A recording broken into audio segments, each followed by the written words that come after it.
Susto no meio da madrugada, rapaz.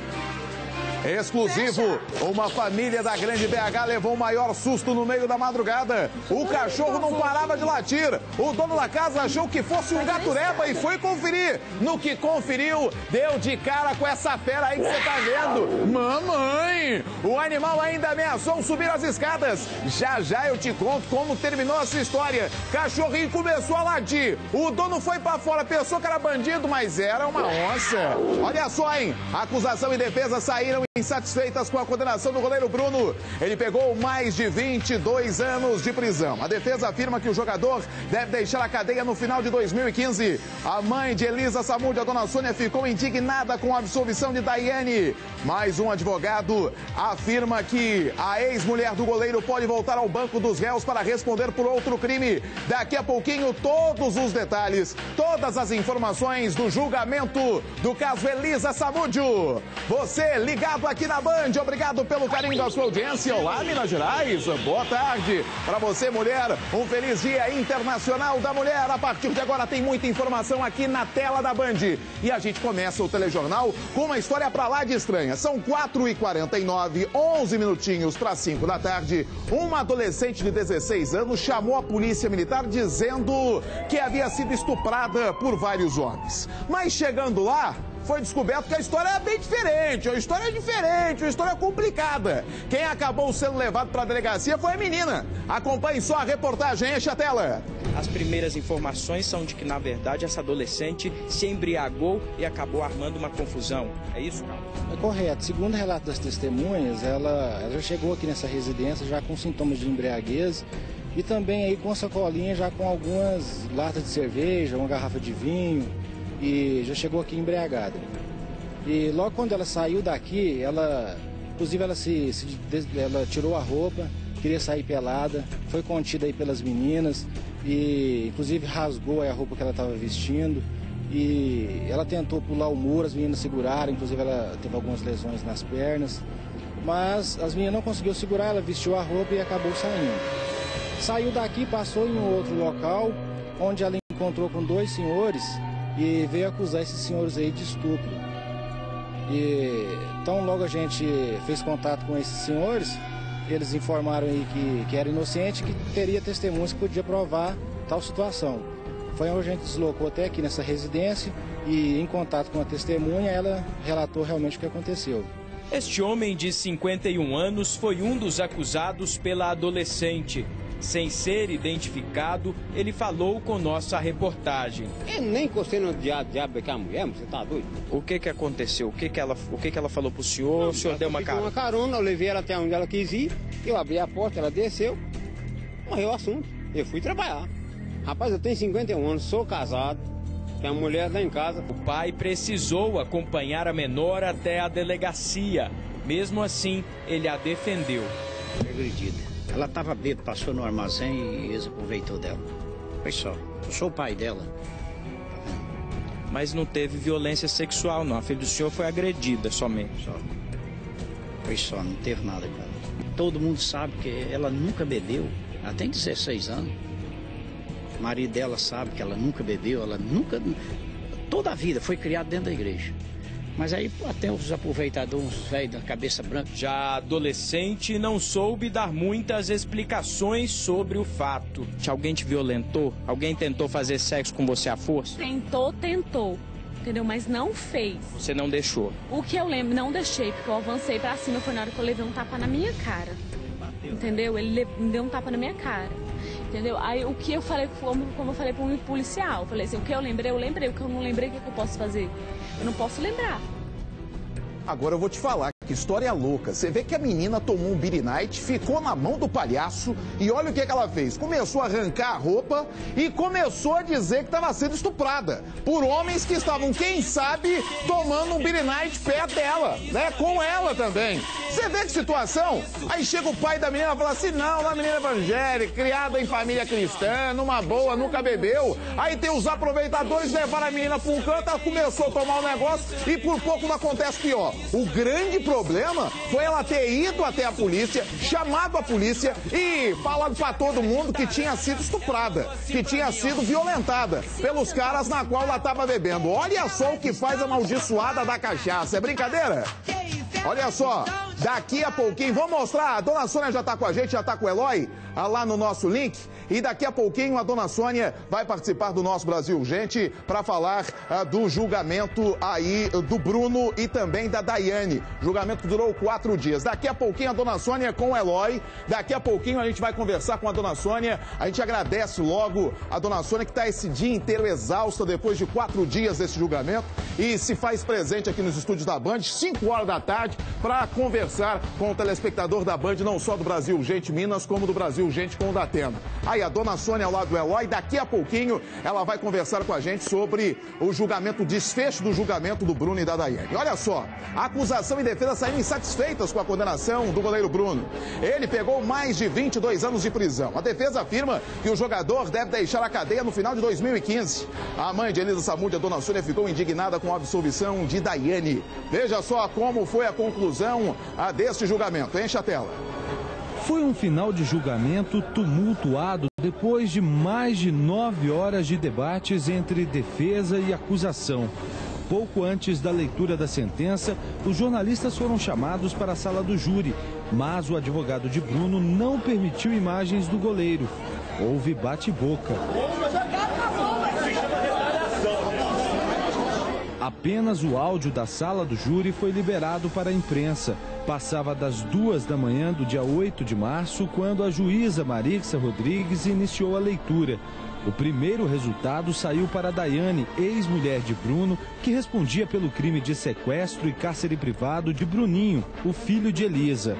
Absolvo a ré Daiane Rodrigues do Carmo Souza do crime previsto no artigo 148, parágrafo 1º, inciso 4, do Código Penal. Em seguida, foi a vez de Bruno, condenado por homicídio qualificado, ocultação de cadáver e sequestro e cárcere privado do filho de Elisa. A juíza fez questão de enfatizar a gravidade dos crimes e a conduta do ex-jogador. A investida do réu contra a vítima não foi a primeira vez, mas certamente foi a última. Ficou cristalino o interesse do réu em suprimir a vida de Elisa Samúdio. O réu Bruno Fernandes acreditou que, consumindo com o corpo, a impunidade seria certa.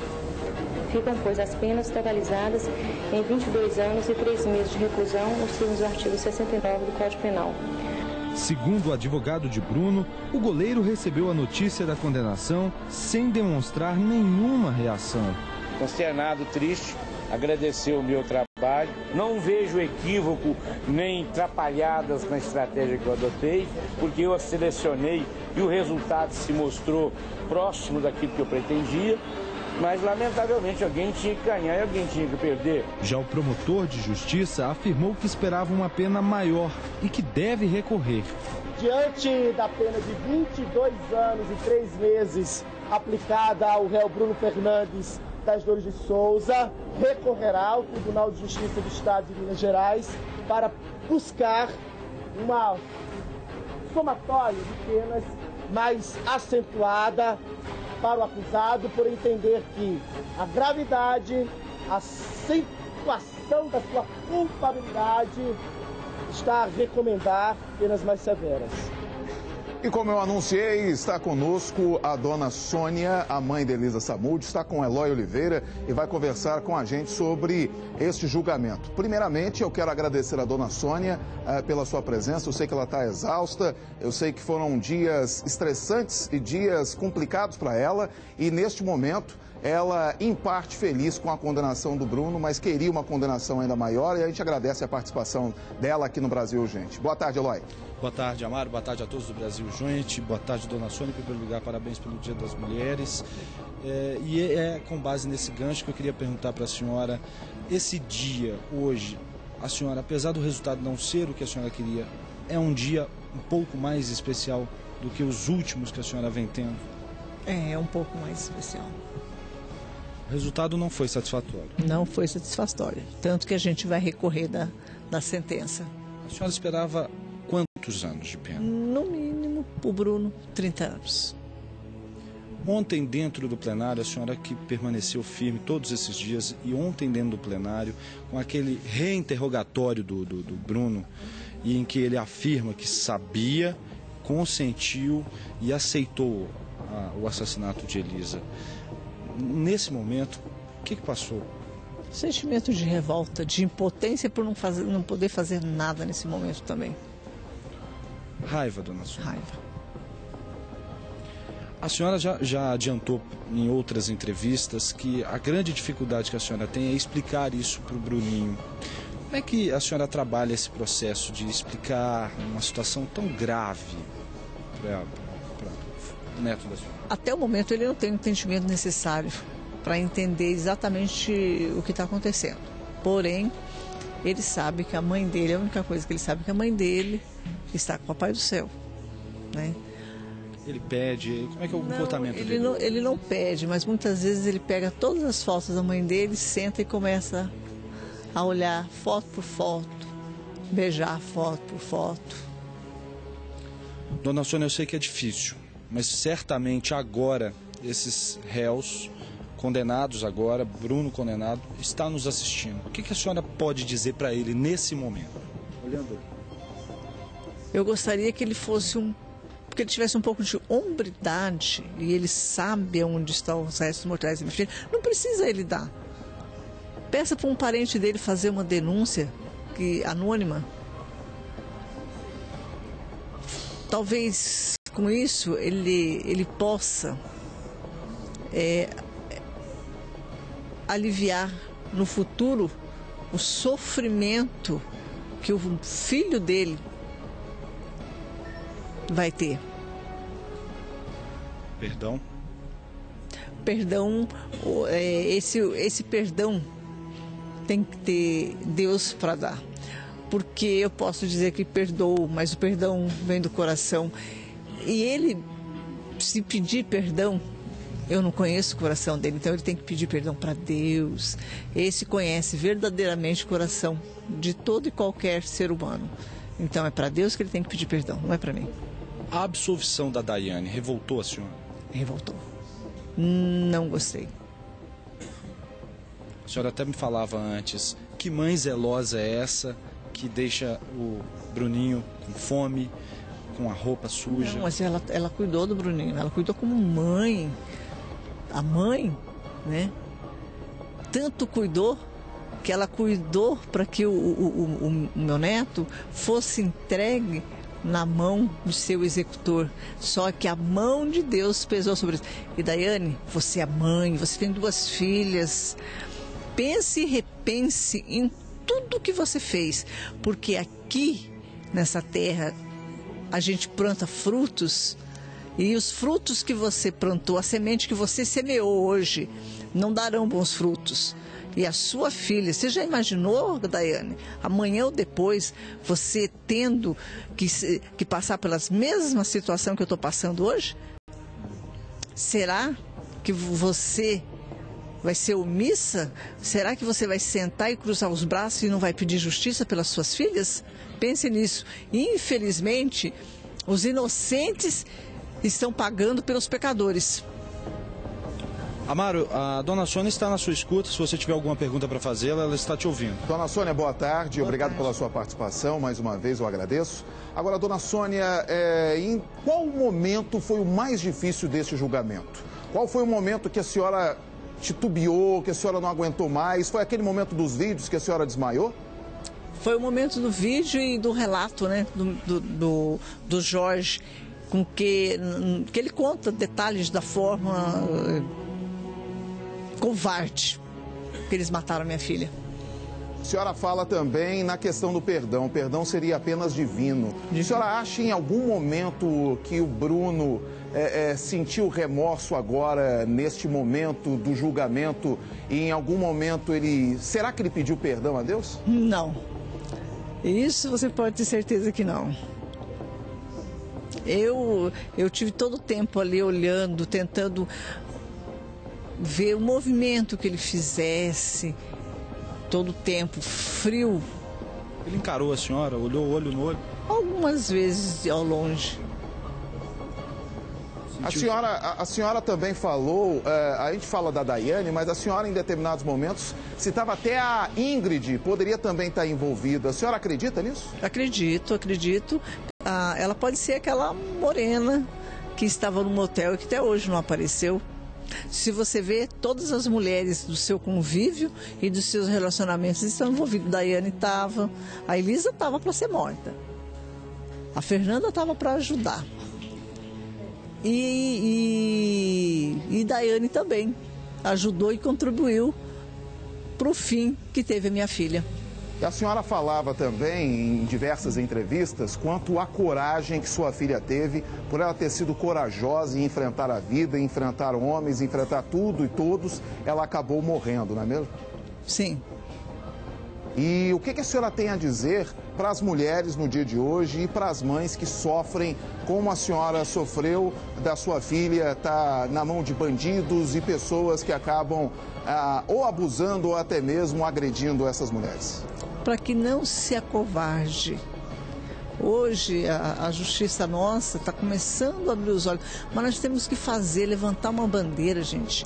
Começar aí a recolher uma bandeira. Alguém vai ter que fazer isso, né? Eu não sei se de repente essa ideia que eu tenho, estou pretendendo amadurecer ela, levantar uma bandeira e começar aí uma assinatura, recolher aí 1 milhão de assinaturas para que as leis sejam revisadas em favor de nós mulheres. Obrigado, dona Sônia. Obrigado, Eloy, pela sua participação. Obrigado, dona Sônia, por mais uma vez atender ao pedido da Band e comparecer aqui e falar um pouco mais sobre esse momento de dor difícil, mas que em parte, como a senhora falou, ameniza o seu sofrimento. Não amenizou um tanto, porque a senhora tem um outro julgamento para comparecer, que é o julgamento do Bola em abril. Obrigado pela sua participação. Obrigado, Eloy. Obrigado, Amaro. Olha, daqui a pouquinho o assistente de acusação, Zé Arteiro, vai estar aqui nos nossos estúdios, vai comentar também o julgamento que aconteceu em Contagem durante toda essa semana com cobertura full time da Band. E atenção, bandidos armados invadiram uma joalheria na região centro-sul de Belo Horizonte. A ação dos Gaturebas foi rápida e os criminosos conseguiram, dar um pinote. Veja só a reportagem, enche a tela. A joalheria fica neste prédio, em uma avenida movimentada do bairro Sion, região centro-sul de Belo Horizonte. De acordo com a polícia, 5 homens entraram armados e renderam os funcionários. É possível que eles tivessem informações privilegiadas. Eles chegaram falando o nome de uma pessoa que se chamaria Rogério e já queriam alcançar o 6º andar. A Polícia Civil esteve no local, mas constatou que o circuito interno foi destruído pelos bandidos, que levaram joias e até dinheiro dos funcionários. Vasculharam e levaram joias e ouro que estava no local, mas não foi levantado a quantidade. Acabaram levando até dinheiro de funcionários? Sim, levaram aproximadamente R$600 de um dos funcionários. O funcionário de uma oficina que fica em frente à joalheria percebeu a movimentação no local. Foi pelo horário da manhã, né, quando a gente percebeu a movimentação diferente da porta da loja. Quando eu saí para fora da loja, avistei o pessoal do edifício tentando comunicar com o pessoal de baixo o que tinha acontecido no assalto. Mas até no momento eles não sabiam dizer quantas pessoas que eram, se estavam armadas ou não. Portanto, quem estava embaixo também não conseguia escutar direito o que estava acontecendo lá em cima. A gente fica um pouco assim porque é próximo, né? Quando acontece próximo da gente, a gente fica com um pouquinho de receio, sim.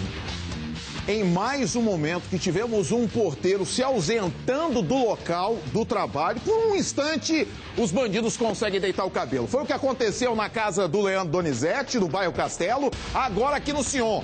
O porteiro saiu, deixou a faxineira. Os caras, neste instante, entraram, pediram para falar com o tal de Rogério em tal andar, apontaram o berro para a faxineira, subiram, foram no 6º andar e fizeram a arruaça. E os caras espertos ainda arrebentaram o vídeo monitoramento para não ter rastro. Mas você viu aí que testemunhas na região viram a ação dos Gaturebas. E se você tiver alguma informação, liga para a polícia, ligue para o Disque Denúncia 181.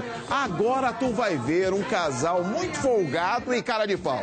Os dois estavam querendo fazer um churra e resolveram passar no supermercado. Não para comprar carne, mas para furtar. Sabe o que a polícia encontrou? 8 quilos de picanha, ainda um salaminho muito simpático e produtos de higiene pessoal. Acompanhe só a reportagem, enche a tela.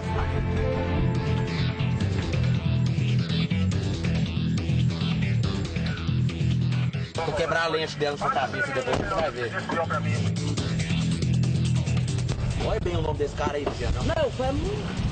Isso, não, é fácil de achar, filho. Fácil de achar. Eu vou pôr um pouco você. Um casal foi preso com produtos aqui de higiene pessoal, você pode ver aqui, mais 8 salames, 8 quilos aqui de picanha aqui. E ao meu lado está o Cabo Maciel, que vai falar dessa ocorrência. Como você chegou até esse casal? Em patrulhamento, pelas mediações do supermercado, fomos solicitando para o funcionário que narrou o fato que o casal havia adentrado o supermercado, praticado o furto e evadido em uma motocicleta. De posse das informações, foi divulgado via rádio, rapidamente divulgado para todas as guarnições. Logramos o êxito aí de uma viatura localizar o casal e fazer a prisão do casal, bem como o material furtado. Esse casal já tem passagem ou não? Já tem passagem pela prática de crime diverso contra o patrimônio. E a gente tem informações aí de prática de um casal com essa prática de crime em outro supermercado da cidade. O que acontece com eles agora? Foi lavrada a ocorrência, estou encaminhando o material, bem como os autores apreendidos até a delegacia. Você tem envolvimento aí mesmo com esse roubo? Você tem? Você tem, né? Por que vocês resolveram roubar salame e a carne sem picanha? Eu tava com fome. É a primeira vez? Não.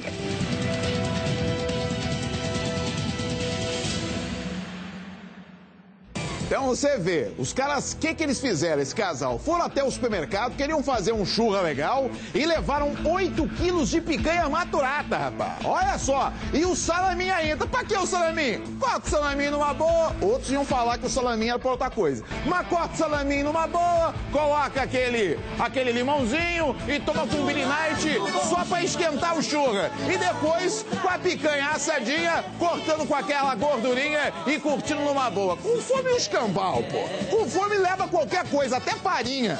Ali, negão, é pra fazer um churra legal, no estilo que Tamigrete faz, colocando pra fora aquele recheado sensacional e muita latinha. Olha só, no próximo bloco tu não pode perder. A polícia caça a quadrilha que invadiu e promoveu um terror, tocou um terror no motel aqui na Grande BH. As câmeras de vídeo e monitoramento mostram toda a ação dos assaltantes. Já já os detalhes, hein? E ainda, a onça, a pintada que apareceu no quintal de uma residência aqui da Grande BH. Os moradores acordaram no meio da noite com um barulho muito forte e acharam que era um gatureba, mas é uma onça pintada. Daqui a pouquinho, na volta do intervalo, você vai ver a pintada e a reportagem completa. 5h11. Eu volto já já. Espalha pra geral, é o Amaro aqui na Band.